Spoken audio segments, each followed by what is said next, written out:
నీ ఒక్క తప్పు నీ భవిష్యత్తును నిర్ణయించదు. ఎందుకంటే అబ్రహాము విఫలమైన చోట దేవుని కృప ప్రారంభమైంది. అబ్రహాము జీవితంలోని ఈ కథ విశ్వాసమున్న ప్రజలు కూడా భయం, కరువు, ఒత్తిడి, గందరగోళం మరియు వైఫల్యాన్ని ఎదుర్కొంటారని మనకు బోధిస్తుంది. ఎలానో చూద్దాం. మొదటిగా, చాలామంది నేను దేవుణ్ణి అనుసరిస్తున్నాను, అయితే ఎందుకు ఇన్ని కష్టాలు అని అనుకుంటారు.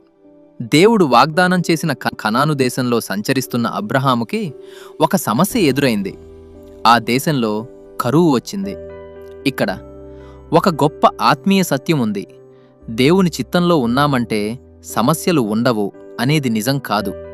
నీ దశమ భాగం నీ దశను దిశను మార్చేస్తుందని చెప్పే ప్రాస్పెరిటీ ప్రీచింగ్స్ విని మోసపోవద్దు.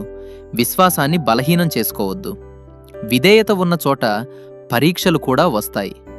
దేవుని పిలుపు ఉన్న జీవితంలో కూడా మోడుబారిన కాలాలు వస్తాయి. కరువులాంటి పరిస్థితులు వచ్చాయంటే దేవుడు విడిచిపెట్టాడని కాదు. దేవునిపై ఆధారపడి మన విశ్వాసాన్ని, ఆత్మీయ జీవితాన్ని పరిపక్వతలోనికి నడిపించుకునే అవకాశం.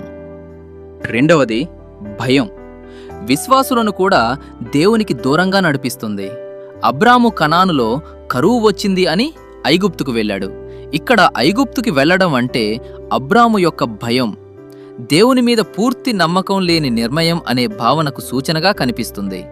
గమనించండి, అబ్రాము ప్రార్థించినట్టు ఈ భాగంలో కనిపించదు. అతడు ఒత్తిడికి లోనయ్యాడు. నేటి జీవితంలో ఐగుప్తు అంటే డబ్బులోనే భద్రత వెతకడం, రాజీ పడటం, ప్రార్థన వదిలేయడం, దేవుని కంటే ప్రపంచపు జ్ఞానాన్ని ఎక్కువగా నమ్మడం, తప్పు సంబంధాల్లోకి వెళ్ళి అబద్ధాలకు, అవినీతికి, అనైతిక మార్గాలకు వెళ్తున్నారు. ప్రియులారా, సమస్య వచ్చినప్పుడు మన విశ్వాసం లోతుగా మారాలి, కానీ భయంతో దేవుని నుండి దూరం అవ్వకూడదు.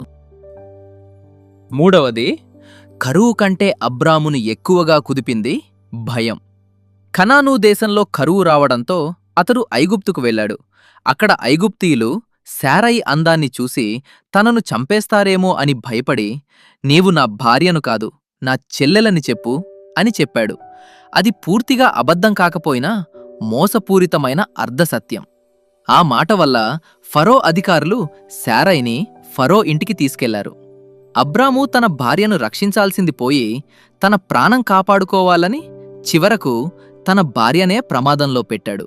భయం మనిషిని నిజాన్ని దాచేలా, తప్పును సమర్థించుకునేలా, తన రక్షణ కోసం ఇతరులను ఉపయోగించేలా చేస్తుంది.